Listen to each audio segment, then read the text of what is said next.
డబ్బు రావాలి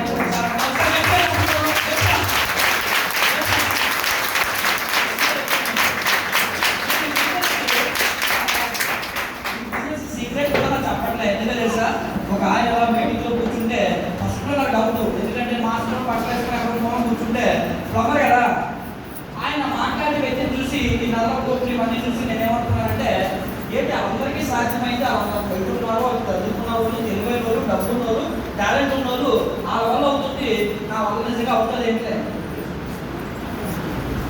నా వల్ల అవుతుంది ఏంటి అని చెప్పేసి నాకు డౌట్. అయితే ఆయన ఏమన్నా తెలుసా, మీటింగ్ చెప్తూ నేను ఇంట్రెస్ట్గా లేదు, కానీ ఆయన చెప్పిన ఒక్క వర్డ్ నన్ను కనెక్ట్ చేసింది. ఆయన వైద్యుడు ఏంటి ఆ వర్డ్ అంటే, ఈ బిజినెస్ కి తెలివి అవసరం లేదు, ఈ బిజినెస్ కి ఐడియా అవసరం లేదు, ఈ బిజినెస్ కి కలర్ అవసరం లేదు, ఈ బిజినెస్ కి టాలెంట్ అవసరం లేదు, ఈ బిజినెస్ కి డబ్బు అవసరం లేదు, ఈ బిజినెస్ కి బ్యాక్గ్రౌండ్ అవసరం లేదు, మరి ఈ బిజినెస్ కి ఏం కావాలో తెలుసా అని అడిగితే ఏం కావాలని మనసులో అనుకున్నాను. నేను అనుకున్నప్పుడు ఏమన్నా తెలుసా, ఈ బిజినెస్ కి మొహం కడుక్కునే వ్యక్తి, స్నానం చేసే వ్యక్తి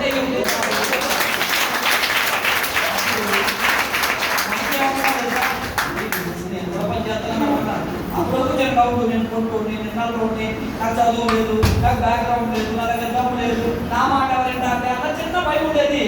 అప్పుడు ఏమన్నాడంటే, ఈ బిజినెస్ లో మీరు చప్పట్లో కొడితే మీకు ఎంతకాలం పెరగలేనటువంటి ధరలాగా ఒక్కసారిగా పెరుగుతుంది, మీ జీవితంలో డబ్బు పుష్కలంగా సంపాదించే అవకాశం కలుగుతుంది, ఇప్పుడు చప్పట్లో కొట్టడానికి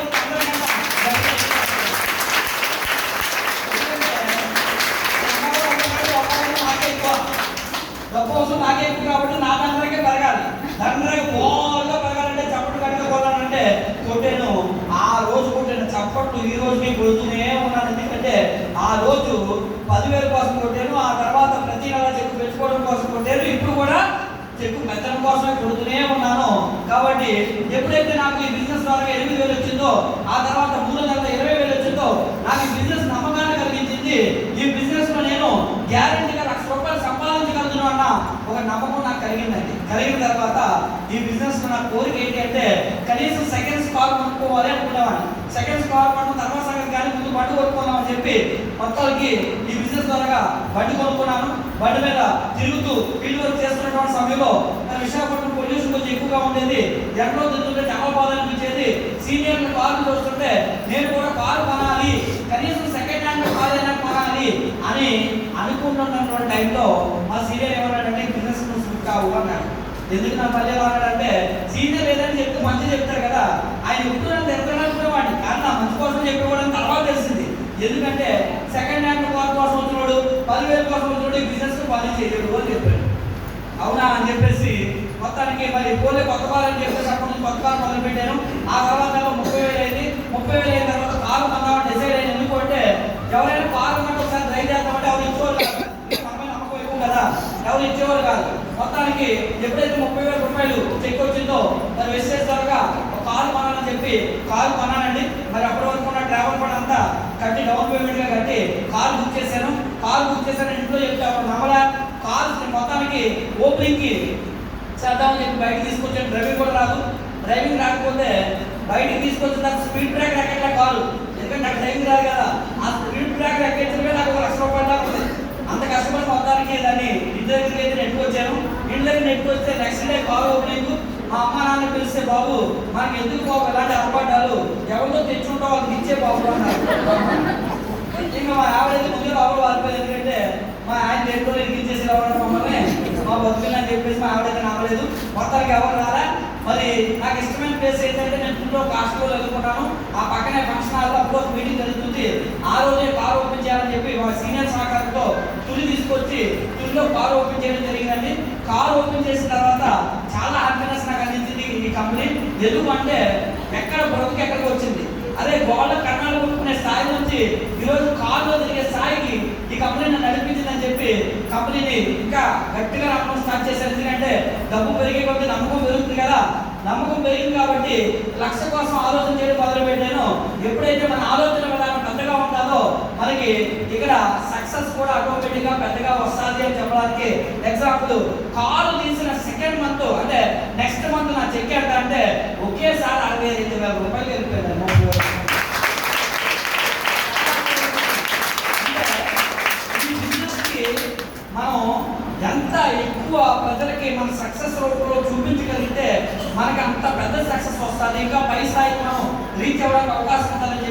కారు కొనడానికి అర్థమైంది. ఆ తర్వాత ప్రతి నెల చెక్కు పెరిగింది, 72,000 అయింది. ఆ తర్వాత 80,000 దాటింది. ఆ తర్వాత 94,000 అయింది. ఆ తర్వాత ఒక రోజు 1,08,000 రూపాయలు చెక్కు వెస్టేజ్ ద్వారా తీసుకున్నాను. నా కళ నేను నెరవేరింది. ఎందుకంటే 1,00,000 సంపాదించాలని నా కళ కదా. ఒక ప్లంబర్గా ఉంటే నేను 1,00,000 రూపాయలు దాటి ఎప్పుడైతే తీసానో నా ఆలోచన విధానం అంతా మారింది. స్టార్టింగ్ లో మరి బిజినెస్ లోకి వచ్చినప్పుడు సొంత ఇల్లు ఉండాలి, కనీసం బాత్రూమ్ ఇల్లు ఉంటే చాలు, గెంజిలాగైనా పడుకోవచ్చు, రెంట కట్టుకోవడం కన్నా అసలు ప్రమాదకరమైనటువంటి కష్టమైన పని ఇంకోటి ఏమీ లేదు. ఎందుకంటే అది నా కోసం బ్రతుకుతున్నానా, నా హౌస్ ఓనర్ కోసం బ్రతుకుతున్నా అని చెప్పి సగం జీవితం ఎక్కడైతే నా జీవితంలో సంపాదించిన డబ్బంతా హౌస్ ఓనర్కి కట్టాను. కనీసం బాత్రూమ్ ఇల్లైనా జీవితంలో సంపాదించుకోవాలనుకుని విశాఖపట్నం సిటీ అవుట్స్కట్స్ లో చిన్న స్థలం అన్నా. కానీ వెస్టేజ్ కంపెనీలో క్రౌడ్ డైరెక్ట్ అయిన తర్వాత అర్థమైంది, వెస్టేజ్ లో అన్ని రకాల ఆదాయాలు ఉన్నాయి, హౌస్ ఫండ్ కూడా వస్తుంది. ఈ హౌస్ ఫండ్స్ లో ఎక్కడో మూల కాదు, సిటీలో ఇల్లు కొనుక్కోవచ్చు అని చెప్పేసి అనిపించింది. అప్పుడు అక్కడ కాదు, క్రౌడ్ అయిన తర్వాత ఇన్కమ్ పెంచుకొని సిటీలోనే ఇల్లు కొనుక్కోవాలని చెప్పేసి ఆలోచన చేస్తే, ఎందుకంటే ఇక్కడ మనం సక్సెస్ సాధించాలి అంటే ముందు మీకంటూ ఒక విజువలైజేషన్ కనిపించాలి, లేదు దాన్ని ఊహించగలగాలి. అంటే నాకు కారు వస్తుంది, నాకు ఇల్లు వస్తుంది, నేను విమానం ఎక్కుతాను, ఇలాంటివన్నీ కూడా మీరు ఎప్పుడైతే ఊహిస్తుంటారో ఆ ఊహకు తగ్గట్టుగా దేవుడు మీకు మార్గాలు వేస్తారండి. ఎందుకంటే నేను ఊహించిన వెస్టేజ్లోకి వచ్చేటప్పుడున్నారా, వెస్టేజ్లోకి వచ్చే కాదు, చిన్నప్పుడే నేను ఊహ స్టార్ట్ చేశాను. ఎలా అంటే నేను చిన్నప్పుడు మా ఊళ్ళో జీడిపెట్టి లేకుండా సమ్మర్ చేతిలో పిక్కలు రేస్తున్న టైంలో నాతో పాటు చదువుకున్న మా పిన్ని వాళ్ళ కొడుకు, మా అన్నయ్య వాళ్ళ అబ్బాయిని అడిగితే నువ్వేమవుతావు అంటే అందరూ డాక్టర్, యాక్టర్ అని చెప్పారు. కానీ నాకు తెలిసి చెప్పాను తెలియదు కానీ దేవుడు థ్యాంక్స్ చెప్తాను. ఆ రోజు ఏం చెప్తాను తెలుసా, నా పిల్లలు పెద్ద స్కూల్లో చదివిస్తాను, మా యావును కారులో తిప్పుతాను, విమానాల్లో తిప్పుతాను అని చెప్పేసి ఆ రోజు చెప్పానండి. అది దేవుడు. ఎందుకంటే ఈ కంపెనీ అమెరికా కూడా అలాగే స్టార్టింగ్ లో ఈ బిజినెస్ స్టార్ట్ చేసినప్పుడు అందరూ కూడా చాలా చులకనగా చూశారు. ఎందుకంటే ఈ రోజుల్లో బిజినెస్ పెట్టాలంటే డబ్బులు కట్టించే బిజినెస్ అయితే బాగుంటాయి, లేదా ఒక 10,000 20,000 జాయినింగ్ ఫీజు పెట్టాలి. మేమందరూ పిచ్చోడు కంపెనీ పెట్టి జాయినింగ్ ఫీజు పెట్టామా, కిట్లు పెట్టామా, స్కీమ్లు స్కామ్లు పెట్టామా, నువ్వు వచ్చేటండి ఆ మాతృమూర్తి ఈయనేదో సేవ చేసేద్దామంతో కంపెనీ పెట్టినట్ట నాకు తెలిసి 3 నెలల నుంచే చాలు అని చెప్పి చాలా మంది ఆలోచన చేశారు. కానీ ఈయన ఎక్కడ కొనుక్కోలేదండి. చివరికి ఆ హేళన విని వాళ్ళ అమ్మగారు కూడా ఏమన్నా తెలుసా, నాన్న నీకు చిన్నప్పుడు చెరకు జ్యోతిషి చెప్తే నీ చేయి చూపిస్తే ఆయన కూడా చెప్పాడు, నాన్న నీ జాతకంలో బిజినెస్ యోగం లేదు అని చెప్పేసి చెప్పారు, కాబట్టి వద్దు నాన్న మానే అంటే, లేదమ్మా అన్ని ఉంటే బోట కాదు అయినా అవన్నీ నమ్మకు, ఎందుకంటే మన తలరాత ఏమి ఎవరు రాయదు, మన తలరాత మనమే డిజైన్ చేసుకోవచ్చామా అని చెప్పి ఆయన ఈరోజు బిజినెస్ స్టార్ట్ చేస్తే ఈరోజు 5 కోట్ల మంది తలరాతలు ఆయన మార్చేసారండి. అదే కనుక ఈరోజు 5 కోట్ల మంది తలరాతలు మారేవి కాదు. మరి అలాగే ఈ బిజినెస్ ద్వారా నేను కూడా డిసైడ్ అయ్యాను. 1,00,000 రూపాయలు దాటిన తర్వాత నా ఆలోచన విధానం కంప్లీట్ గా మార్చుకున్నాను. ఇంకా పెద్దగా ఆలోచించడం స్టార్ట్ చేశాను. ఆ తర్వాత నా చెట్టు ప్రతి నెల పెరిగేది. 1,04,000, 1,07,000, 1,19,000, 1,42,000, 1,74,000, 1,94,000, 2,08,000. కోవిడ్ వచ్చి ఇంట్లో కూర్చున్నప్పుడే ఎప్పుడు మంది నా ఇంకా మంది 2.5 లక్షలు ఏ నెల కూడా తగ్గకుండా నా అకౌంట్లో పడిందండి.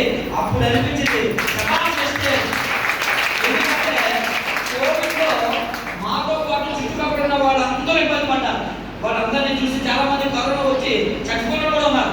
వెస్టేజ్ ద్వారా ఒకటి చావు అంటే ఎలా ఉంటుందో మాకు ఆ రోజు తెలియదు. ఎందుకంటే ఇమ్యూనిటీ అంటే ఏంటో, ఎంత అంటే ఏంటో, అనారోగ్యం అంటే ఏంటో, ఆరోగ్యం అంటే ఏంటో, శరీరానికి ఎటువంటి మినరల్స్ ఇవ్వాలి, ఎటువంటి విటమిన్స్ ఇవ్వాలి, శరీరాన్ని ఎలా మనం కాపాడుకోవచ్చో సంపూర్ణ జ్ఞానం అందించింది వెస్టేజ్ కంపెనీ. ఆరోగ్యం గురించి ఆలోచించాల్సినటువంటి పని లేదు. వెస్టేజ్ లో ఉండడం ద్వారా ఈ రోజు కరోనాలో కూడా బట్ట కట్టి బతకగలుగుతున్నాము అంటే అది కరోనా అని చెప్పేసి డిసైడ్ అయితే. రెండోది ఏంటి అంటే చుట్టుపక్కల వాళ్ళు బతకడానికి పోరాటం చేస్తున్నారు. అలాంటి టైంలో కూడా శబాస్ అని చెప్పి నచ్చింది కొనుక్కొని ఇప్పుడు హ్యాపీగా బ్రతికే రోజులు 2.5 లక్షలు ప్రతి నెల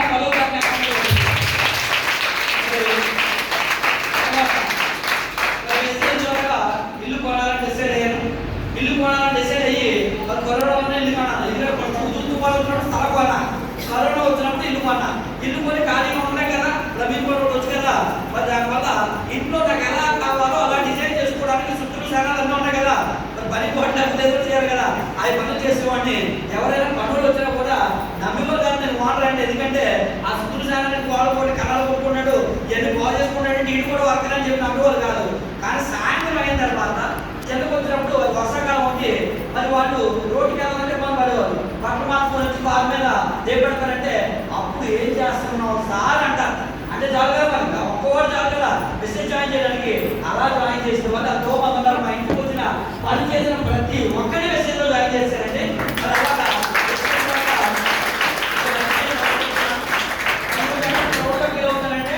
ఒకప్పుడు ఇదే ఈశ్వర్ వెస్టేజ్లో రాకముందు 2000 రెంట కట్టడానికి కాలువ పక్కన చిన్న ఇంట్లో అద్దుకోవడానికి చాలా స్ట్రగుల్స్ ఫేస్ చేశాను. నేను రీసెంట్గా ఒక లీడర్ వచ్చాను. ఆ లీడర్ తెలంగాణ నుంచి వచ్చి మరి మా ఇంటికి వస్తే మా హౌస్ ఓనర్ ఇప్పటికీ నాకు చాలా ప్రేమ. ఎందుకంటే ఎక్కడైనా ప్లంబింగ్ బ్లాక్ అయిపోయినా వాటర్ రాకపోయినా నన్నే పిలుస్తారు చేయమంటారు. ఎందుకంటే ఇవన్నీ చూస్తారు చేయమంటారు సలహా ఇవ్వడానికి అమ్మంటారు. అయితే సలహా ఇవ్వడానికి తగ్గినని చెప్పి ఆ దారిని వద్ద ఒకసారి తీసుకెళ్తే ఆ వాతావరణం చూసి ఏమన్నాడు తెలుసా, ఏంటంటే పద్ధతి కాలంలో ఇదంతా చచ్చగా మనుషులు ఎలా పొందుతారు సార్ అన్నాడు. అంటే దగ్గర ఆయన ఉండేవాడని సంగతి తెలియదు కదా. అలా తీసుకెళ్ళి ఈ భూమి ఎలా ఉంది సార్ ఎలా ఉంది సార్ అని చెప్తే ఇందులో మనుషులు కూడా ఎవరైనా పొందుతారు సార్ అన్నాడు. సార్ ఒక అమ్మాయి ఇందులో సార్ అంటే మనోడు గోల్ మూసేసుకొని సార్ నిజమా సార్ అని చెప్పేసి అప్పుడు చాలా ఫీల్ అయ్యాడు. అంటే వెస్టేజ్లోకి వస్తే జీవితాలు ఎలా మారుతాయి అని చెప్పడానికి ఇప్పుడున్న లైఫ్ కాదు అప్పుడున్న లైఫ్ చూస్తే ఆశ్చర్యం అనిపిస్తుంది. ఈ రోజు నా ఇంట్లో చూస్తే కనుక నాకు నచ్చినట్టు డిజైన్ చేసుకుని 60 లక్షల రూపాయలు రాకుని నా పిల్లలకి ఏం కావాలంటే అది ఇచ్చే స్థాయికి నేను వెళ్ళాను అని చెప్పడానికి రీసెంట్ గా మా అబ్బాయి కళకు కోరుకోలేదు. ఏంటంటే దాన్ని సెంట్రల్ ఏసీ పెట్టుకుంటే బాగుంటుంది కదా, దాని పాలు వేసుకొని సోఫాలు కొనుక్కొని టీవీ చూడాలనుకుంటుంది అది అన్నాడు. అంటే అర్థం ఏంటంటే నెట్వర్క్ సోఫా కొని ఆలో ఒక ఏసీ పెట్టేసాడు ఆయన అని చెప్పాడు ఇండైరెక్ట్ గా. అంటే నెట్వర్క్ వాళ్ళకి కూడా ఎప్పుడు అయిపోతుంది కదా బ్లడ్ లోని. మరి వాళ్ళు కూడా తెలివిగా డైరెక్ట్ గా అడగట్లేదు, ఇండైరెక్ట్ గా నెట్వర్క్ చేస్తారు. మరి వాళ్ళ కోసం మనం జరిగింది ఈ రోజు సెంట్రల్ ఏసీ పెట్టించిన ఇంటికి. అలాగే ఇంట్లో వాళ్ళకి ఏం కావాలంటే సమకూర్చాను. ఈ రోజు 10వ తారీఖు వచ్చింది అంటే కనుక మా ఆవిడకి టింగ్మని మెసేజ్ వస్తుంది. ఎంత తెలుసా, జస్ట్ 1,00,000 రూపాయలు ఇచ్చేస్తాను మా ఆవిడకి. ఎందుకంటే ముందు ఆవిడకి సంతోషపడతారు కదా, అందుకే ముందు 1,00,000 రూపాయలు మా ఆవిడకి ఇచ్చేస్తాను. మరి కరోనా తర్వాత నా జీవితం కంప్లీట్ గా మారింది అని చెప్పొచ్చు.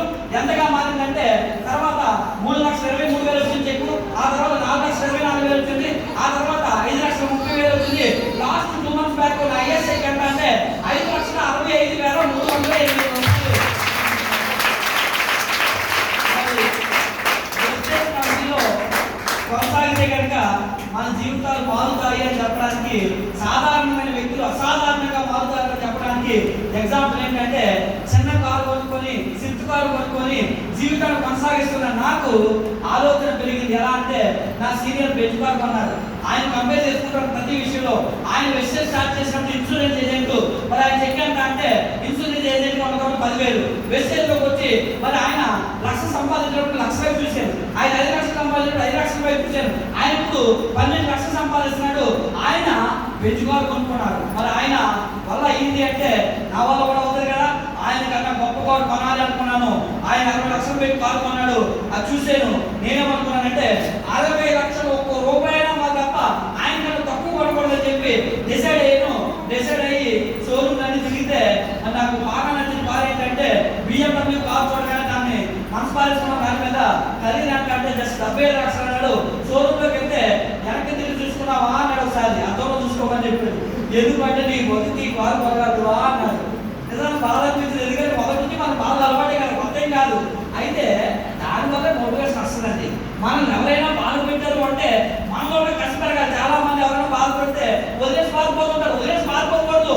ఎవరైతే మనల్ని హేళన చేశారో వాళ్ళ దగ్గర మనం ఏంటో ప్రూవ్ చేసుకోవాలి అనుకొని మరి వెంటనే అకౌంట్లో చూసాను, ట్రావెల్ ఫండ్ ఇవన్నీ చెక్ చేశాను, ఫండ్స్ ఉన్నాయి.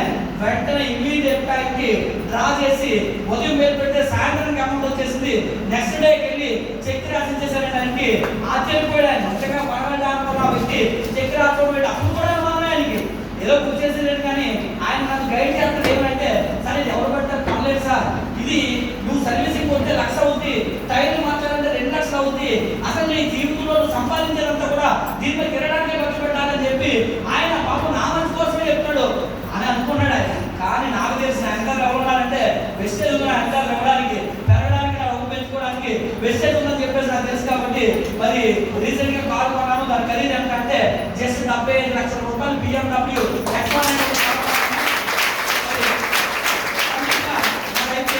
చెప్పొచ్చు. మరి దాంతో పాటుగా మరి ఈరోజు విమానాలు ఎక్కడమంటే జీవితంలో దగ్గరగా విమానాన్ని చూస్తే చాలు అనుకునే స్థాయి. ఎందుకంటే ప్లంబర్గా పనిచేసేటప్పుడు నేను ఏమనుకున్నామంటే విశాఖపట్నంలో ఎయిర్పోర్ట్ ఉండేది 60 రూపాయలు పెడితే కనీసం విమానాన్ని కొంచెం దగ్గరికి వెళ్ళి చూడొచ్చు. ఇదే కోరిక. ఎప్పటికైనా నేను ఎయిర్పోర్ట్లోకి వెళ్తాను, 60 రూపాయల టికెట్ తీసుకున్నాను, విమానాన్ని దగ్గర నుంచి వస్తాను. కానీ గుడ్ న్యూస్ ఏంటంటే గత 4 సంవత్సరాల నుంచి అసలు ఆర్టీసీ బస్సులోనే తిరగలేదండి, విమానాల్లోనే తిరుగుతున్నాను. దూరంగా ఫీల్డ్ ఏదైనా ఉంటే విమానంలో వెళ్తాను, కొంచెం దగ్గరగా ఫీల్డ్ ఉంటే.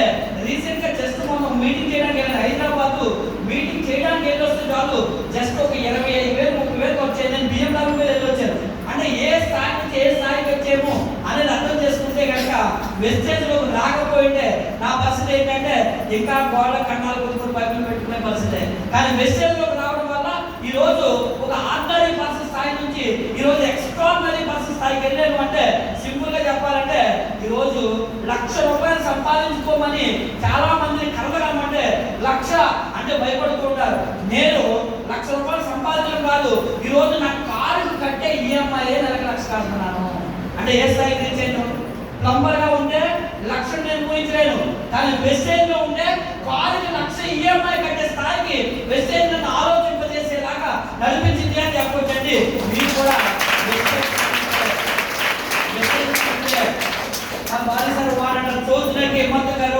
ఆలోచన చేయడానికి ధైర్యం చేయండి, కళలు కట్టడానికి ధైర్యం చేయండి. మీ జీవితంలో డబ్బులు వెతకడానికి ఎన్నో మార్గాల్లో ప్రయాణం చేస్తుంటారు, కానీ ఆ ప్రయాణానికి ఫుల్ స్టాప్ పెట్టండి. ఇక్కడ డబ్బు వెతకడం అనేది ఏదైతే ఉందో మీ జీవితంలో దానికి ఫుల్ స్టాప్ ఎందుకు పెట్టాలి అంటే డబ్బే మమ్మల్ని వెతుకుని అసలు వెస్టేజ్ లో ఉంటే. కాబట్టి సాధారణంగా మనం అందరం కూడా డబ్బు డబ్బు డబ్బు డబ్బు అనుకుని డబ్బు వెనకాల పరిగెడతాం. అది రాంగ్. డబ్బు మీ వెనకాల పరిగెడితేనే ఉపయోగం. ఎందుకంటే అందమైన హీరోయిన్ చూస్తే అందరికీ పెళ్లి చేసుకోవాలనిపిస్తుంది, కానీ ఎంతమంది చేసుకుంటుంది? ఒక్కటే చేసుకుంటుంది. అలాగే డబ్బు అంటే అందరికీ ఇష్టమే, కానీ డబ్బుకి ఇష్టం ఉంటేనే వాళ్ళ దగ్గరికి వెళ్తుందండి. అలాగే మనకి డబ్బు అంటే ఇష్టపడేలాగా తయారవ్వాలంటే మనలో కొన్ని హ్యూమానిటీ రూల్స్ రెగ్యులేషన్స్ ఉంటాయి. అవి డబ్బుకి ఇష్టంగా తయారయ్యేలాగా మనం మార్చుకోవాలి. అవన్నీ ఎక్కడ కనిపిస్తాయంటే వెస్టేజ్ లో కనిపిస్తాయి. ఎందుకు అంటే చూడండి, ఈరోజు బయట ప్రపంచాన్ని వెస్టేజ్ ప్రపంచాన్ని కంపేర్ చేయండి, మీకు అర్థమవుతుంది. ఒకప్పుడు పాతకాలంలో ఏ ఊరైతే ఎవరైనా వెళ్తే ఆదరించేవాడు, ప్రేమ చూపించేవాడు, భోజనం పెట్టేవాడు, కుటుంబ వ్యవస్థలు ఉండేవి, ప్రేమలు విలువలు ఆప్యాయతలు ఉండేవి. ఈరోజు ఎక్కడైనా ఉన్నాయా? ఇది కలికాలం. ఇప్పుడు అవి ఏమీ లేవు. కానీ అవి చూడాలి అంటే కనుక అది వెస్టేజ్ లో మాత్రమే సాధ్యమవుతుంది. మరి అలాగే మీరు వెస్టేజ్ గురించి వెళ్ళి కలికాలంలో మీరు జీవిస్తున్నారు, వెస్టేజ్ గురించి వెళ్ళి చెప్పిన వెంటనే వాళ్ళు జాయిన్ అయిపోవాలని మీరు కోరుకుంటారు. తప్పు. ఎందుకంటే అందరూ వచ్చి ఇక్కడ జాయిన్ అవ్వడానికి అర్హత లేదు. ఇక్కడ జాయిన్ అవ్వాలంటే కొన్ని అర్హతలు ఉంటాయి. వాళ్ళకి హ్యూమానిటీ ఉండాలి, వాళ్ళలో మంచి మనసు ఉండాలి. ఎందుకంటే డబ్బు దేవుడు మీకు ఇవ్వాలనుకున్నాడంటే జీవితంలో మీరు ఏం చేస్తారో దేవుడు చూస్తాడు. వీడు ఎలాంటి రేపు పొద్దున మంచి కార్యక్రమాలు చేస్తాడా లేదా, 10 మందిని బాగు చేసే దిశగా ఆలోచిస్తాడా, లేదా 10 మంది జీవితాలను నాశనం చేసే దిశగా ఆలోచిస్తాడా అని చెప్పి మనలో ఉండే అర్హతను బట్టి దేవుడు మనం డబ్బిస్తాడండి. ఎగ్జాంపుల్ చెప్పాలంటే మీకు చెక్కు తక్కువ వస్తుందంటే చెక్కు పెరగాలంటే మనం ఏదో మార్పు చేసుకోవాలి. ఇప్పటికీ నేను అనుకుంటూ ఉంటాను, నాకు 10 లక్షలు ఎందుకు రావలేదంటే దేవుడు అడుగుతుంటాను, ఇంకా నేను ఏదో మార్చుకోవాల్సి ఉంది, ఇంకా నేనేదో మార్చుకుంటేనే 10 లక్షలు వస్తుంది. ఆ మార్చుకునే నాలెడ్జ్ నాకు కావాలి, ఆ మార్చుకోవడానికి నేను సిద్ధంగా ఉన్నానని చెప్పేసి దేవుడు మాట్లాడుతూ ఉంటాను. అలాగే మీరు కూడా ప్రతిరోజు ఉదయాన్నే లేచిన తర్వాత ఈ వర్క్ స్టార్ట్ చేయడానికి ముందు అది ఎన్ని దైవం, ఏ దైవానికి వచ్చినా అసలు దైవం ఉండగా దైవాన్ని రీచ్ అవుతుంది. మీరు మంచి మనసుతో స్టార్ట్ చేయండి. దేవుడా, నేను వెస్టేజ్ స్టార్ట్ చేశాను, నెలకు 1,00,000 రూపాయలు సంపాదించుకోవాలనుకున్నాను, కారు కొనుక్కోవాలనుకున్నాను, ఒక మంచి ఇల్లు కొనుక్కోవాలనుకున్నాను, ఈ రోజు నా పిల్లల భవిష్యత్తు మార్చాలనుకున్నాను. నేను మాత్రమే కాదు, నా ద్వారా అనేక మంది జీవితాలు మార్చాలి అని నేను అనుకున్నాను. నాకు ఈ అవకాశాన్ని ఎలా కొనసాగించాలో నాకు నేర్పించు అని స్టార్ట్ చేస్తే మీ ఇష్ట దైవం మీకు ఆటోమేటిక్ గా మార్గం అనేది చూపిస్తుంది. మరి అలాగా ఈ బిజినెస్ ఎవరికి పడితే వాళ్ళకి ఎందుకు సూట్ కాదు అంటే ఇది ఏ కాలం అంటే కలికాలం. ఒకప్పుడు కాలంకి ఇప్పుడు కాలంకి తేడా ఏంటంటే ఒకప్పుడు నేను ఒక మంచి పని ప్రారంభిస్తున్నాను అని ఎందుకు చెప్పారు అనుకోండి 10 మందిలో, ఆ 10 మందిలో 8 మంది ముందుకు వచ్చి చెయ్యి, నీ వెనకాల నేనున్నాను, అవసరమైతే నేను సహాయం చేస్తాను, నీకు ఏ విధంగా సహాయం చేయాలి చెప్పు అనేవాడు. ఇప్పుడు ఎలా ఉన్నారు తెలుసా?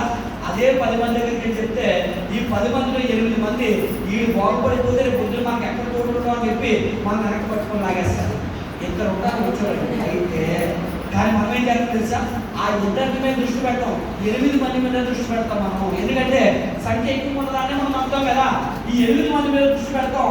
అప్పుడు ఆయన చెప్తాడు, ఈ బిజినెస్ లో కార్ వస్తుంది, ఇల్లు వస్తుంది, విమానం ఎక్కొచ్చు, నీ జీవితమే మారిపోతే ఒక 4 నెలలు లేదా 1 ఇయర్ పాటు నాతో నడవ చెప్తే జాయిన్ అవుతారు, మంచి హుషారుగా జాయిన్ అవుతారు, సాధించేద్దాం అనుకుంటారు, సాధించేద్దాం అనుకుని చెప్పేసి జాయిన్ అయ్యి రాని చెప్పడానికి వెళ్తారు. అవుతుంది తెలుసా, ఈ బిజినెస్ ని ముందు తెలుసుకుని దగ్గరికి వెళ్తాం.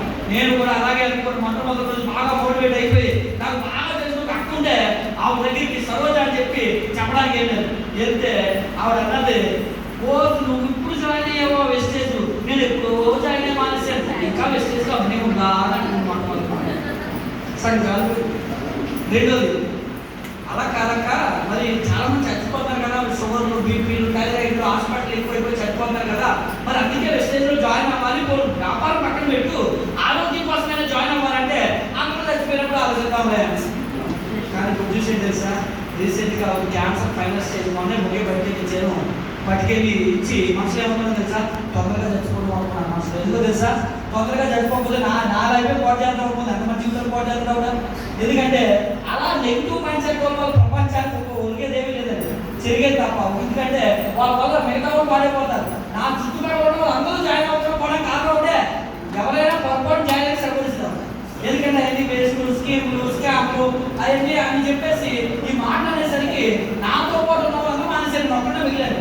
ఆవిడకి అందుకే మనం ట్యాక్స్ చెప్పడానికి వెళ్ళాను. ఎందుకంటే అది గొప్ప స్థాయికి వెళ్ళానమ్మా, ఆ రోజు నువ్వు ఇచ్చిన మోటివేషన్ వల్ల నువ్వు చెప్పిన మాట వింటే నేను కూడా నీతో పాటు క్యాన్సర్తో పైకి వచ్చేద్దును, కాబట్టి తొందరగా వెళ్ళని చెప్పి ఒక ఇచ్చిన మనసులో అనుకున్నాను. బయట కాదు, ఎందుకంటే బయట కాకూడదు కదా, బయటకు మాత్రం అయ్యో ఎలా జరిగిందా అమ్మా, మంచి మనసు అందరికీ ఇలాగే జరుగుతుంది అంటే బయట కాదు. ఎందుకంటే ఆవిడ మంచిదే కాదు తెలుసు కదా, ఎందుకంటే నాకు చెప్పకుండా ఆవిడ మంచిదా, కాబట్టి బయటకు రా. ఎందుకంటే మనకు తెలియక మనం ఏమనుకుంటామంటే కనిపించడం ఎలా చెప్పారనుకుంటాం, కనిపించడం ఎలా చెప్పకూడదు. ఈ బిజినెస్ అంటే మోపడుతున్న వ్యక్తులకి, స్నానం చేసే వ్యక్తులకి చెప్పాలి అని చెప్పి అందరికీ చెప్పకూడదు, మనం చెప్పకూడదు. ఎందుకంటే ఒక ఎగ్జాంపుల్ చూడండి, నేను ప్లంబర్ కదా, ఫస్ట్ నేను ఏమనుకున్నాను తెలుసా, ఉత్సవం పనిచేసుకోండి కదా, అక్కడ 250 కుటుంబాలు ఉన్నాయి. విశాఖపట్నం న్యూ రాష్ట్రంలో ఒకే కాలేజ్ దగ్గర ఈ 250 మంది నేను చెప్తే జాయిన్ చేసేద్దాం అన్నాను. అది తప్పు. ఎందుకు తెలుసా, ఇప్పుడు ఆ 250 కుటుంబాలు వెస్టేజ్లోకి వచ్చేస్తే అందరూ డబ్బు సంపాదించేస్తే మరి ప్లంబింగ్ ఎవరు చేస్తాడు? అది పాయింటే కదా. మరి ప్లంబింగ్ చేయడం మనుషులు ఎవరైనా ఉంటారా? రేపు పొద్దున్న కాలువ తీసేవాడికి ఈ బిజినెస్కి అని చెప్పి ఆయన బలవంతం కాకపోతే కాలువలు ఎవరు క్లీన్ చేస్తాడు, రోడ్లు ఎవరు క్లీన్ చేస్తాడు, మన పిల్లలకు ట్యూషన్లు ఎవరు చెప్తాడు, రేపు పొద్దున మన కాలేజ్ డ్రైవర్ ఎవరు ఉంటాడు, ఇవే ఆలోచించాలి కదా. బుద్ధి తక్కువ చేస్తామా. నేను కూడా అలాగే మీరు అందరినీ జాయిన్ చేయొచ్చు, నాతో పాటు అక్కడ అందరినీ జాయిన్ చేసి మరి ఆ పని ఎవరు చేస్తాడు, ఆ పని చేయడానికి కొంతమంది ఉంటారు కదా అని చెప్పేసి ఒకటోది. రెండోది, ఈ బిజినెస్ అందరికీ ఎందుకు చెప్పకూడదు కూడా ఇంకో పాయింట్ చెప్తాను చూడండి.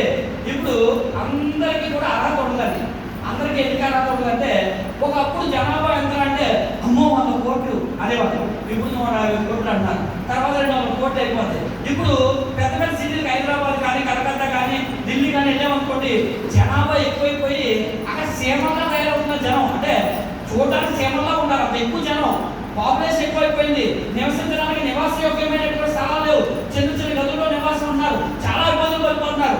ఇలాగే జనం పెరుగుతూ పోతున్నారు అనుకోండి, కొన్ని రోజులు మనకి కూడా జనాభా ఎక్కువైపోయి ఇల్లు తక్కువైపోతే జనాలు ఎక్కువైపోతారు, బతకడం కష్టమైపోతుంది. అందుకే దేవుడు ఏం చేస్తాడంటే, ఒకప్పుడు మన తాత కాలంలో 120 బతికేవాళ్ళు, 120-130, తర్వాత 50 సంవత్సరాలు మన నాన్నలు, ఇప్పుడు మన 40, తర్వాత 40 ఎందుకు అవుతుందో తెలుసా, మరి ఇలా చచ్చిపోకపోతే పుట్టే వాళ్ళు ఎక్కువైపోతున్నారు.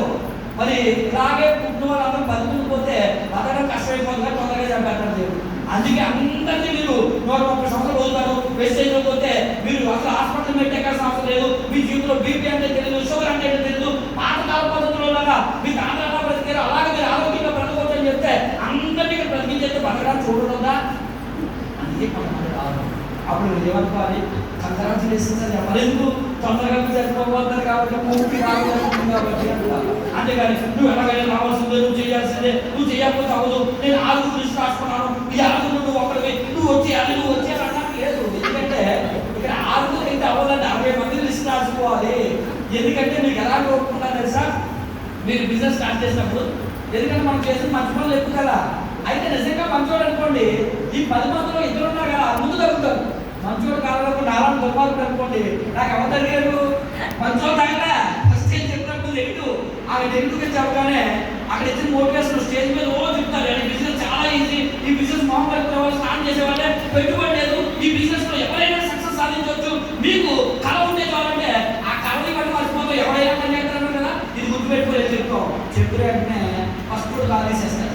గాలి దిగుబడికి మనలో లోపల ఫైర్ ఉంటుంది కదా, పనిచేస్తుంది. ఇది అది చెప్పారు కదా, సీనియర్ మాట చెప్పారు కదా, అది పనిచేస్తుంటుంది. రెండో కూడా చెప్తే అదేమంటుంది సార్, నువ్వు ఇప్పుడు జాయిన్ అయ్యావా అయిపోయింది. ఇది ఈ బిజినెస్ లో మొదటి శాలరీ డబ్బులు అవుతాయి, కావాలంటే చూడు మీ పైన వాళ్ళు డబ్బులు అవుతాయి, నీకు రావు అని చెప్పి ఒక అపోహ పడతారు. ఇది చిన్న లోపల మొలకెత్తుకుంటుంది. ఇది నిజమే కదా, ఆయనకి 5 లక్షలు వస్తుంది, ఆయనకి 3 లక్షలు వస్తుంది, 2 లక్షలు వస్తుంది, నేను చేస్తేమో అని డౌట్ స్టార్ట్ అవుతుంది. మూడో రోజు తిరిగిన ఆడేమంటుంది సార్, ఇదంతా చైల్డ్ సిస్టమ్ రా, వేస్ట్ ఇలాంటివి స్కీమ్లు స్కామ్లు. ఇది నిలబడి నీళ్ళు పలికి పోతా పోతురా, డబ్బులు వచ్చేస్తాయంటే ఉద్యోగాలు ఎందుకు, రోడ్డు మీద కష్టాలు ఎందుకు, ఇంత డబ్బు ఇచ్చేస్తారని నువ్వు బెరరా అంటాడు. ఈసారికి మనలో ఇంకా జీవనం నచ్చిపోతుంది. ఇక 4, 5, 6 అయ్యేసరికి ఇంకా కంప్లీట్గా లోపల మోటివేషన్ అంతా పోతుంది. ఇవి నెగిటివ్ వచ్చినప్పుడు మనం అప్లై కాంటాక్ట్ చెయ్యి, మనం చేయకుండా ఏం చేస్తుంది తెలుసా, కరెక్ట్గా 7వ వాడు అయిపోతాడు. ఇక 8 అయిపోతుంది. ఇక 8 అయ్యేసరికి మన పరిస్థితి ఎలా ఉంటుంది తెలుసా, కంప్లీట్గా వేరే మనిషిని డైట్ చేసినంత మనిషిగా అయిపోతాడు. 7లో ఉన్న మనిషి పీరులో అయిపోతాడు కదా, అలా అయిపోతే మన లోపల బిలీవ్ అంతా అయిపోయి చివరికి ఇక 9వ వాడి దగ్గర ఓపుకుంటుందండి. 9వ వాడి దగ్గరికి వెళ్ళాం మనం, ఎందుకంటే ఇంకా ఓప్స్ అని చచ్చిపోయాయి. కానీ 9వ వాడు ఎవరు తెలుసా, వచ్చిన వెంటనే ఆ రెడీ అయిపోయి జాయిన్ అయిపోయి సాఫ్ట్వేర్ సామాన్ కొనుక్కుందామని సరిగ్గా ఉన్నాడు. కానీ ఆ దగ్గరికి వెళ్ళలే ఓపు మన దగ్గర లేదు కానీ ముసుకేసి సప్లై పొందితే అర్థం ఎంత మనం పోను. ఇప్పుడు 9వ వాడు ఎవరికి వెళ్ళాలి, బాబు ఏ మహేష్ గారు ఏ రమేష్ గారు లాంటి మంచోడు ఆయన ఉంటాడుగా, ఆయన జాయిన్ అయ్యి కొత్తగా మార్కెట్లో వెళ్ళగానే మొట్టమొదటి ఆయన అయిపోతుంది. అందుకే మనం ఓపుకుంటాం. ఎందుకంటే ముందు మునుపు మనం ఏదైనా పుణ్య కార్యక్రమాలు చేస్తే మనం మంచోళ్ళు వస్తారు, లేదా మన తాతలు ఏదైనా పుణ్య కార్యక్రమాలు చేస్తే మనం మంచోళ్ళు వస్తారు. అయితే కాస్తో కోస్తో మనం పుణ్యం చేసే కాబట్టి వెస్టేజ్ వచ్చింది. కాకపోతే ఇందులో సక్సెస్ అవ్వాలంటే ఇంకాస్త మంచి పనులు, మంచి ఆలోచన ప్రకారం పాతకాల పద్ధతిలో లాగా మంచి మనసు కలిగి ఉండాలి. వాళ్ళకి మాత్రమే వెస్టేజ్ అనేది తొందరగా కరెక్ట్ అవుతుంది. అందుకే చూడండి, పాతకాలపు ఆలోచనలు కలిగిన వ్యక్తుల దగ్గరికి మీరు వెస్టేజ్ తీసుకుని వాళ్ళు ఎట్లా అడాప్ట్ చేసుకుంటారు. ఎందుకంటే ఒక ఆయన దగ్గరికి నేను తాడేపల్లి లోపల ఒక ఆయన దగ్గరికి వెళ్ళి కనుక్కోవాలనే ఏరియాలో ఒక పెద్ద ఆయన, ఒక ముస్లిం ఆయన ఇంట్లో ఏం చేస్తాడంటే నాచు పెట్టుకొని చచ్చిపోతున్నారంట, కట్నం కూడా పారేశారు వాళ్ళు మనని. ఈ నాచుని ఆయన ఏం చేశారంటే ఆ బాబుకి తినిపిస్తున్నాడంటే ఎక్కడో మొత్తానికి స్టడీ చేశారు. అయితే ఇది నేను చెప్పిన తర్వాత స్పిల్లో అంటే దీని పేరు, ఇందులో మనకి శరీరానికి కావాల్సినటువంటి రోజు 140 రకాల పోషకాలు కావాలి కదా, అవి తినే ఆహారం రోజు దొరకట్లేదు. ఎందుకంటే పండించే విధానం మారిపోయింది, తినే విధానం మారిపోయింది, రోజు మన పరిస్థితులను కంప్లీట్గా మారిపోయాయి. కాబట్టి ఈ స్పిల్లో క్యాన్సర్ ఉదయం ఒకటి సాయంత్రం ఒకటి వేస్తే చాలండి, కేజీ పండు తీసుకుంటే ఎన్ని పోషక విలువలు శరీరానికి దొరుకుతాయో అన్ని పోషక విలువలు కేవలం 2 క్యాన్సర్ ద్వారా దొరుకుతాయని చెప్పగానే ఆయన ఎన్ని అట్రాక్ట్ అయిపోయాడు. ఎందుకంటే ఆల్రెడీ ఆయన స్పిల్లో కోసం తెలుసు, ఆరోగ్యం కోసం తెలుసు, భవిష్యత్తు కోసం తెలుసు, ఈ రోజు పరిస్థితుల కోసం ఆయన తెలుసు. కాబట్టి ఆయన కనెక్ట్ అయ్యాడు. అందుకే ఈ బిజినెస్ ఎవరికి అవసరం అంటే హ్యూమానిటీ ఎవరికి ఉంటుందో తెలుసా, ముందు నేను ఆరోగ్యం ఉండాలి, నా మీద నాకు ప్రేమ ఉండాలి, రెండోది నా పిల్లల మీద నాకు ప్రేమ ఉండాలి, నా కుటుంబం మీద నాకు ప్రేమ ఉండాలి, నాకు సమాజం మీద ప్రేమ ఉన్న వాళ్ళు మాత్రమే చేయగలుగుతారు. అంతేగాని నిర్లక్ష్యంగా ఉన్నవాళ్ళు వాళ్ళ మీద వాళ్ళకి ప్రేమ ఉండదు. చచ్చిపోతే పోనీ అప్పుడు చూద్దాం అంటారు, అది వేరే ప్రేమ కాదు కదా. రెండోది అది కుటుంబం మీద కూడా ప్రేమ ఉండదు. ఈ రోజు తెలియదండి మనకేంటంటే సరైన అవగాహన ఆరోగ్యం మీద. ఎందుకంటే చిన్నప్పటి నుంచి కూడా ఆరోగ్యం మీద అవగాహన మనకు ఎవరు ఇవ్వలేదు. ఫారిన్ కంట్రీస్ లో అనుకోండి, చిన్నపిల్లల దగ్గర నుంచే శరీరానికి ఎటువంటి మినరల్స్ ఇవ్వాలి, ఎటువంటి పోషకాలు ఇవ్వాలి అని చెప్పి అక్కడ పుస్తకాల్లో నేర్పిస్తారు. ఇక్కడ మనకేం నేర్పిస్తుందో తెలుసా, ఈ రోజు రెమ్యూనరేషన్ అంట, ఏ పొలిటికల్ నాయకుడికి ఓట్లు ఎక్కువ వచ్చి వీటి గురించి మనం నాలెడ్జ్ ఎక్కువ ఉండాలి. సినిమాల మీద, రాజకీయాల మీద, సీరియల్స్ మీద, ఆ పక్కింటో ఎవరితో పోయేది, ఈ పక్కింటో ఎలాంటి పనులు చేస్తున్నారు, వీటి మీద నాలెడ్జ్ ఉంటుంది. కానీ మన మీద కానీ మన కుటుంబం మీద కానీ అసలు మంచి ఆలోచనే ఉండాలి మనకి. ఎందుకంటే మన తెలివితేటలు మన కోసం వాడు, మనకి బానిసల వాటి ఎక్కువ. ఎందుకంటే బ్రిటిష్ వాళ్ళు మనం ఏం చేశారంటే, మీ బతుకులుంటే మీరు ఎక్కువ సంపాదించకూడదు, ఎక్కువ సంపాదించుకుంటే మీరు స్వేచ్ఛాపరులు అయిపోతారు, మీరు బానిసలాగే బతకాలి, అందుకని చెప్పి జాబ్ ఒక గంట మన మైండ్లోని మన మెడలో తగిలించేశారు. అందుకే మన నాకు తెలియని తెలుసా, మీకు లక్ష్యం చెప్తారు, నీకు ఆర్థిక స్వేచ్ఛ ఇస్తారు, నీ జీవితంలో నీకు ఏం కావాలో కావాలని నెరవేరుతారంటే వింటారనుకున్నారా? అదే ఎంత తెలియని చూడండి, ఎవరిని కళ్ళు అమ్మేస్తారో 20 లక్షలు ఇస్తారంటే అబ్బు అమ్మరు, ఎవరిని కిడ్నీలు అమ్మేస్తారో 40 లక్షలు ఇస్తారంటే అమ్మో నా కిడ్నీలు పోతే నేను ఎలా నడుస్తానంటారు. ఎవరిని ఇంకేదైనా బాడీలో ఏదైనా అవయవం అమ్మేస్తారా ఓ 10 లక్షలు 20 లక్షలు ఇస్తారంటే అమ్మరండి. కానీ దానికి తెలివిగా ఎలా పట్టాలి సార్, మీరు జాబ్ ఇస్తాను 20,000 శాలరీ జాయిన్ అయిపోతే నేను జాయిన్ అవుతాను వచ్చేస్తాను. నీకు 30 సంవత్సరాలు పని చేస్తాం జీవితంలో, 30 సంవత్సరాలు తినో తెలుసుకోవాలి ఇచ్చిన 20,000తో బతకడమే కష్టంగా మారుతుంది. అలాగే బ్రతికేస్తాం బానిస బతుకు. 20 లక్షలకి కళ్ళు అమ్మలేం, 40 లక్షల కిడ్నీలు అమ్మలేం, 20,000 చేయడానికి ఎంటైర్ బాడీ పట్టుకెళ్ళి మాత్రం తాకట్టు పెట్టేస్తాం. 30 సంవత్సరాల తర్వాత వెనక్కి తిరిగి చూసుకుంటే ఏమన్నా తెలుసా, జీవితంలో 4 రాళ్ళు వెనకేసుకోమంటే ఏ రాళ్ళు తెలియక కిడ్నీలో రాళ్ళు వేసుకుంటారు చాలా మంది. మోకాలు చెప్పలు అరిగిపోతే రావలేదు ఇలా అడుగుతుంటారు తర్వాత. ఓకేనండి, జీవితంలో సాధించింది ఏంటంటే ఏముండదు. కారణం ఏంటంటే తన జీవితంపై తనకే ప్రేమ లేదు, తన పిల్లలపై తనకు ప్రేమ లేదు. ఎందుకంటే నేను అనుకున్నా నిర్మాణం చేసినప్పుడు నా బస్సు రావాలంటే రేపు పొద్దు నా పిల్లల్ని కన్న తర్వాత వాళ్ళకి కూడా నేను ఇన్వెస్ట్ చాలా బాధ, ఇదే బతుకు వాళ్ళు కూడా బతకాలా, అలాంటి బతుకు బతికేదానికన్నా సవడం మంచిది, పిల్లలు కాకుండా ఉండడం మంచిది అని చెప్పి అనుకున్న టైంలో వెస్టేజ్ నాకు ధైర్యాన్ని ఇచ్చిందండి. ఏంటి ఆ ధైర్యం అంటే, నీకు మంచి లైఫ్ ఇవ్వాలని మీ తల్లిదండ్రులు చూసేది కానీ వాళ్ళకి ఎలాంటి అవకాశం దొరకకపోవడం వల్ల వాళ్ళు ఇవ్వలేకపోయారు. కానీ దేవుడు నీ పిల్లల వైపు మార్చడం కోసం నీకు ఒక మంచి అవకాశాన్ని ఇచ్చేది. ఆ అవకాశాన్ని నువ్వు వినియోగించుకుంటే కనుక దుర్వినియోగపరచుకోకుండా వినియోగించుకోగలిగితే నీ పిల్లల తలరాలను కూడా మార్చవచ్చు అని చెప్పేసి నాకు మెసేజ్ దొరకగలిగింది. మెసేజ్ ఎవరికి దొరుకుతుందంటే, ఎవరికైతే హ్యూమానిటీ ఉంది, ఎవరైతే కుటుంబం మీద తన మీద సమాజం మీద ప్రేమ ఉందో వాళ్ళకు మాత్రమే మెసేజ్ దొరుకుతుంది. అందుకే గమనించండి, మీరు మెసేజర్స్కి మిగతా వాళ్ళకి తేడా గమనిస్తే ఇక్కడ ప్రేమ ఎక్కువగా చూపిస్తారు, క్రమశిక్షణ ఎక్కువగా కనబడుతుంది. అందుకే వాళ్ళకే డబ్బులు వస్తాయి. రోడ్డు మీద సాధారణంగా మన ఇండియాలో పరిస్థితి ఎలా ఉంటుందండి, సిగ్నల్ దగ్గర ఒక ఆధారాలు దోసుకుపోతుంటారు పక్కన. అలా వెళ్ళకూడదు. గవర్నమెంట్ చూసారా, ఒక్కడు కూడా వెళ్ళడు. కారణం ఏంటి, వాళ్ళకి క్రమశిక్షణ ఎక్కువ, అందుకే అక్కడ డెవలప్మెంట్ కూడా ఎక్కువ. అయితే మనం కూడా డెవలప్ అవుతాం. ఇప్పుడు మనుషులు మారుతున్నారు, చాలా మంది హ్యూమానిటీలోకి వెళ్తున్నారు. అందువల్ల మన దేశం కూడా ఒక విధంగా ఇప్పుడు చాలా అద్భుతంగా అభివృద్ధి చెందుతుంది అని చెప్పవచ్చు. అయితే కొంతమంది ఉంటారు, వాళ్ళు మనం పట్టించుకోవాల్సిన అవసరం లేదు. ఇప్పుడు మనకి ఎవరు కావాలంటే, ఎవరైతే సమాజం మీద రెస్పాన్సిబిలిటీగా తన కుటుంబంతో జీవించడం ముందుకెళ్తున్నారో అలాంటి వ్యక్తిని ఇక్కడ ఫైండ్ అవుట్ చేయాలి. అలాంటి వ్యక్తులు పట్టుకొని ఈ బిజినెస్ లో తీసుకొస్తే వాళ్ళు ఈ బిజినెస్ లోకి ఎందుకు రావాలి అంటే, ఒకటోది తన కుటుంబం మీద ప్రేమ. అంటే నేను జీవితంలో మా తాతల కాలంలో లాగా హాస్పిటల్ అంటే ఏంటో చూడకుండా బ్రతకాలంటే ఇప్పుడు నాకున్న ఒకే ఒక సోర్స్ ఏంటంటే వెస్టేజ్. వెస్టేజ్ లో నేను వస్తువులు వాడడం మానేస్తే నా కుటుంబం అనారోగ్యాల బారిన పడుతుంది. నా కుటుంబం అనారోగ్యాల బారిన పడకుండా ఉండాలంటే నేను వెస్టేజ్ లో వస్తువులు కొనాలి అనుకునే లాంటి వ్యక్తులు అవును అయితే తెలుసండి. మార్నింగ్ నేను చెప్తుంటే మీరు వచ్చిపోతారు, అదే నాకు ఆశ్చర్యం. నేను చెప్తున్నాను మీరు ఓకేనండి. Good morning. రైట్, సమయం అయిపోయింది, వదిలేస్తాను, టైం ఎక్కువ తీసుకోను.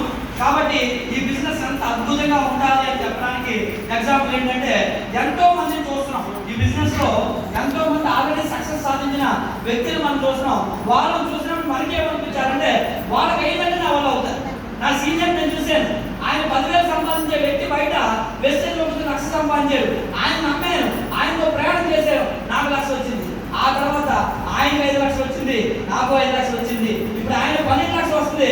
ఆయన చూస్తే నాకు ఎంత వస్తుంది, 12 లక్షలు వస్తుంది. మరి ఆయన ఎవరు చూస్తున్నారు, ఆయన పైన 24 లక్షలు సంపాదిస్తున్నాడు ఆయన చూస్తున్నారు. ఆయన ఎవరు చూస్తున్నారు, ఆయన పైన 47 లక్షలు సంపాదిస్తున్నారు ఒక ఆయన, ఆయన చూస్తున్నారు. మరి ఆయన ఎవరు చూస్తున్నారు తెలుసా, ఆయన పైన నెలకి 1,58,00,000 సంపాదిస్తున్నారు, ఆయన చూస్తున్నారు. అంటే మీరు ఇక్కడికి వచ్చారు అంటే, ఇక్కడ మీకు ఆల్రెడీ ఇన్వైట్ చేసిన వాళ్ళు ఈ బిజినెస్ లో డబ్బు సంపాదిస్తున్నారు. వాళ్ళు మీకేం చెప్తారంటే, నేను ఆల్రెడీ ఈ బిజినెస్ లో జాయిన్ అయ్యాను, ఆరోగ్యాన్ని పొందుకున్నాను, ఈ బిజినెస్ ద్వారా నాకు డబ్బు వస్తుంది, నన్ను నమ్మితే మీకు కూడా వస్తుంది అని చెప్పగానే మీరు కూడా వాళ్ళని నమ్మి ఒక 1 year పాటు సాకులు చెప్పకుండా మనసా వాసాకరమైన ఈ అవకాశాన్ని ఒక దీక్ష చేసినట్టుగా, ఏదైతే మనకు స్వామి మారేస్తే 40 రోజులు దీక్షలు ఎలా ఉంటారో, క్రిస్టియన్స్ అయితే 40 రోజులు లండేస్ ఎలా పాటిస్తారో, ముస్లిమ్స్ అయితే 40 రంజాన్ దినాలు పాటిస్తారో, అలాగే దీన్ని కూడా ఒక దీక్షలాగా చేసుకొని మీ జీవితంలో ఈ వ్యాపారాన్ని స్టార్ట్ చేయండి. స్టార్ట్ చేస్తే ఎవరికైతే అయ్యిందో మీకు కూడా ఉంటుంది. వాళ్ళకి అయ్యింది అంటే కారణం ఏంటంటే, వాళ్ళు చెయ్యవలసిన విధానంలో వాళ్ళు చేశారు. మనకి అవ్వాలి అంటే వాళ్ళు ఎలా చేశారో మనం కూడా అలా చేయాలి. మనకు అవ్వట్లేదు అంటే కారణం ఏంటంటే, అక్కడే గమనించాలి, మనం ఎక్కడో తప్పు చేస్తున్నాం.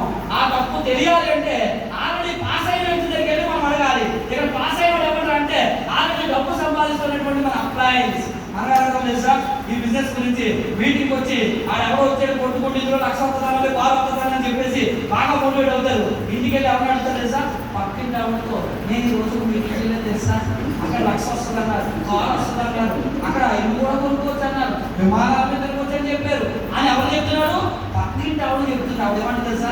నువ్వు దిగి ఆడలేదా, ఈ రోజుల్లో కూడా అలాంటి మాటలు నమ్మి గుండె కూడా ఎత్తుకుంటున్నావా నువ్వు అని అంటారు. ఆవిడకేం తెలుసు? ఒకవేళ నువ్వు ఎవరిని అడగాలి, పెళ్లి చేసుకోవాలనుకుంటే ఎవరిని అడగాలి? సంసార జీవితం పోగొట్టాలని నేను అడగాలి, పెళ్లి చేసుకోవాలని, పెళ్లి చేసుకోవచ్చా మామని. అలా కాకుండా ఆల్రెడీ గొడవ అవుతూ కోర్టులో కేసు నడుస్తూ ఉన్న వాళ్ళకి వెళ్ళి పెళ్లి చేసుకుందాం అనుకుంటున్నాను మామని సలహా ఇవ్వాలంటే బుద్ధి జ్ఞానం ఉందా? నా బతుకు చూసిన తర్వాత పెళ్లి చేసుకోవాలనుకుంటావా? మీ అక్కతో చూసేవాళ్ళని ఇలాగా అక్కో చుట్టూ చూస్తున్నాను, ఇన్ని ఇబ్బందులు పడాల్సి ఉండాలి నువ్వు అని అంటాడు. అలాగే పాస్ అయ్యేవాడు, జీవితంలో పాస్ అయ్యేవాడు, పెళ్లి సంసార జీవితం బాగున్నవాడు దగ్గరికి వెళ్ళి పెళ్లి చేసుకోవాలనుకుంటున్నామంటే మంచి నిర్ణయం తీసుకోవాలి నువ్వు. ఎందుకంటే మనం పనికి వెళ్ళి ఇంటికి వచ్చినంత ఆప్యాయంగా మనకి ఎదురుగా వచ్చి గ్లాస్లో మంచినీళ్ళు ఇస్తే సగం కష్టం అక్కడ తగ్గిపోతురా. ఇంటికి వెళ్ళినట్టే మనకు ప్రేమ చూపించే భార్య ఉంటే మనకి కష్టమే తెలియదురా. రేపు పొద్దున వృద్ధాప్యంలోకి వెళ్ళిన తర్వాత మనల్ని ఆదరించడానికి, మనకి బాగోగులు చూసుకోవడానికి పిల్లలు ఉండాలరా, మనకి భార్య ఉండాలరా. సంసార జీవితం లేకపోతే చాలా ఇబ్బందులు వృద్ధాప్యంలో చూస్తాంరా అని ఎవరు చెప్పారు తెలుసా?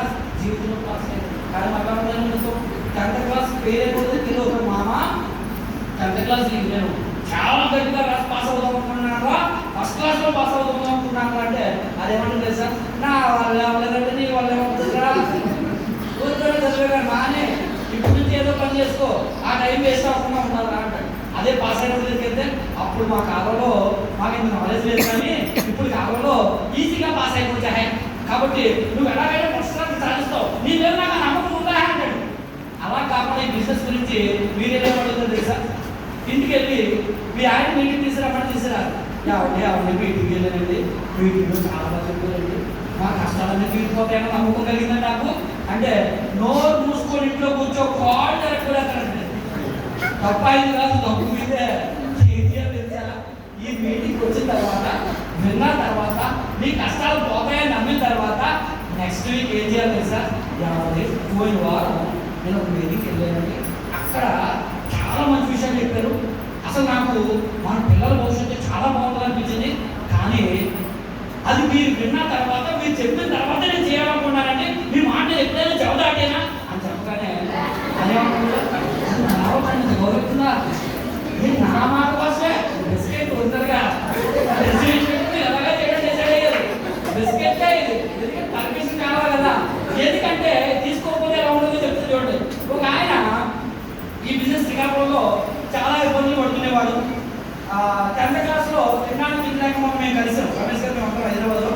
తినడానికి తినలేక అదికి డొప్పలు కట్టుకొని నడిచేవాడు అంటే గంటలో ఎండాకాలంలో చాలా ఇబ్బంది పడేవాడు. అయితే కానిస్టేబుల్గా క్యాస్ట్ బట్టి కానిస్టేబుల్ ఉద్యోగం వచ్చింది, హైదరాబాద్లో ఉంటున్నాడు. వాళ్ళ ఆవిడ కానిస్టేబుల్ పెద్ద జీతం రాదు, గవర్నమెంట్ ఎంప్లాయీస్ పేరుకే, గవర్నమెంటే కాదు ఏ ఎంప్లాయీస్ అన్నా మహా అయితే 20,000, 30,000, 50,000 లక్ష రూపాయలు వస్తుంది. మరి వాళ్ళకి హైదరాబాద్ సిటీలో బతకాలంటే ఎక్స్పాన్సివ్ ఎక్కువగా ఉండాలి, 20,000 జీతం వస్తుంది. మరి వాళ్ళ ఆవిడ ఏమవుతుందంటే బతకడం కష్టం అవుతుంది కాక మా పిల్లలకి కొంచెం ఇన్కమ్ వస్తే బాగుంటుందని చెప్పి మరి ఈ వ్యాపారం గురించి ఒకరు చెప్పడానికి వచ్చినప్పుడు విన్న తర్వాత చాలా బాగుందని డిసైడ్ అయింది. డిసైడ్ అయిన తర్వాత చెప్పే విధానం పక్కన సరిగా లేకపోతే ఎలా ఉండాలంటే అలా ఉంటుంది. నేను చేద్దాం అనుకున్నానంటే ఎవరికైనా కోపం ఉంటుంది, ఎందుకంటే నా సలహా లేకుండా నువ్వే చదవడానికి చెప్పి అదేం చేస్తాడు, వాళ్ళు కొడితే ఇంకొకసారి ఇలాంటివి చేసేమంటే అన్నాడు. అయితే ఆవిడ మాత్రం మంచిగా డిసైడ్ అయిపోయింది కదా, ఆయన డ్యూటీకి వెళ్ళిన తర్వాత చేయడం మొదలెట్టింది. నిజం మనవాడు డౌట్ వచ్చింది. ఒక రోజు కరెక్ట్గా చెక్ చేద్దామని ఇంటికి వస్తే ఇంటి దగ్గర మీటింగ్ పెట్టింది. ఇంకా మనవాడు శివతాండం అయిపోయింది, ఆ అంత ముందు కొడేసాడు. అయినా సరే వ్యాపారం అంటున్నారా? ఎందుకంటే తెలివైన చేసే పని ఇది, వ్యాపారం ఆపలేదు.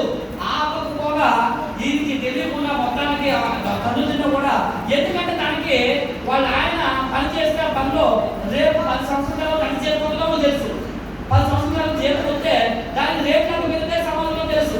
మరి తన పిల్లల భవిష్యత్తు బాగుండాలనుకుంటే సెకండ్ సోర్స్ ఆఫ్ ఇన్కమ్ కావాలనుకుంటే స్టార్ట్ చేసింది.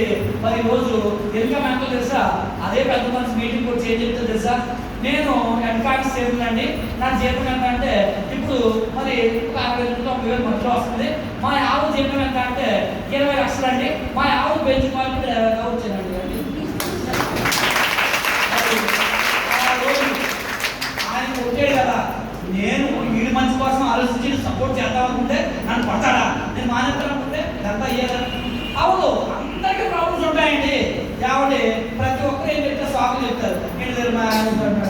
మా అమ్మలు జరుగుతుందండి, మా ఆయన కొడుతున్నాడండి, మా పిల్లలు సహకరించట్లేదండి, అమ్మో మీకు తెలుసా నాకు కార్యం ఉందండి, ఎంత బోర్డు పని ఏముంటుంది ఇంట్లో పనే ఏముండదు, పెద్ద బోర్డు పని ఏమిది. మళ్ళీ కొంతమంది ఏం చెప్తుందో నాకు మీటింగ్కి రాకపోవడం పని ఉందండి, ఎందుకు పని చేసి చేయడం అంటే 10,000, ఆ 10,000 పని లక్ష ఎత్తారా అంటే దీనికి లేదు, దీనికి ఖాళీ లేదు. 10,000కి చాలా బిజీగా ఉన్నాను, నాకు ఉడిపి తెలుసా అసలు కాలు కూడా తెలుసా అని చెప్తుంటారు. ఇలాంటి సాకులు చెప్తే మనం ఎప్పుడు బాగుపడమండి. సాకులు చెప్పేవాడు జీవితంలో సాధించలేడు, సాధించేవాడిని గమనించండి వాడు ఎప్పుడు సాకులు చెప్పడు.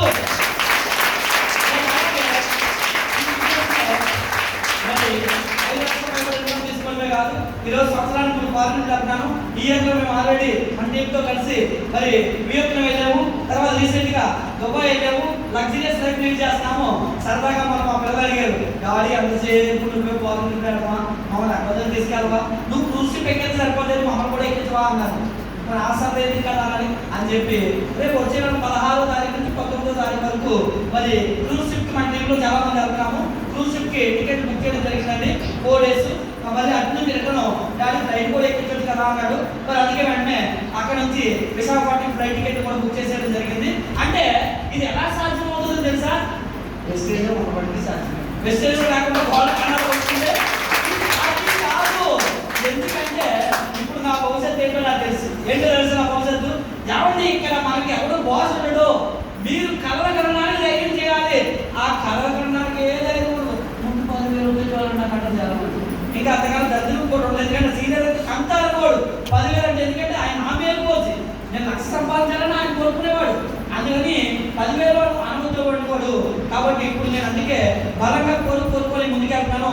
నా కోరిక ఏంటో తెలుసా, 2028-29 సంవత్సరానికల్లా మరి ఒక 20 ఎకరాల స్థలం కొన్నామని చూస్తున్నాను. ఎందుకంటే 20 ఎకరాల్లో ఒక ఎకరంలో ఇల్లు కట్టాలండి. ఆ ఇల్లు ఎలా ఉండాలంటే అందులోనే సర్వభోగాలు ఉండాలి, అందులోనే థియేటర్ ఉండాలి, అందులోనే స్విమ్మింగ్ పూల్ ఉండాలి, ఒకవేళ ఎవరైనా మందాకి ఒక స్విప్ వేస్తారంటే అందులోనే బాత్రూమ్ కూడా ఉండాలి. తర్వాత మిగతా 19 ఎకరాల్లో అన్ని రకాల పళ్ళు తోటేస్తారు. ఎవరైనా వచ్చినా సరే ఉద్యానవనం లాగా వెస్టేజ్ వాహనం ప్రయాణం దాని మీద ఓకేనండి.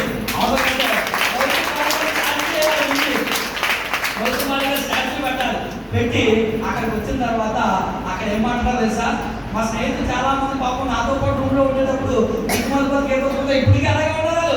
పాపం వాడు పళ్ళు వేసుకున్నాడు, ఎన్నోసార్లు చెప్పారు నారా జీవితం మార్చుకోవాలంటే ఇప్పటికీ పళ్ళు అనుకున్నా నేను తప్పబడంటే, కానీ జీవితం మార్చుకునే అవకాశం వచ్చినా కూడా వినియోగించుకోలేకపోతే ఎక్కడ ఉంటారు, వినియోగించుకుంటే ఎక్కడ ఉంటారు అని చెప్పాలి.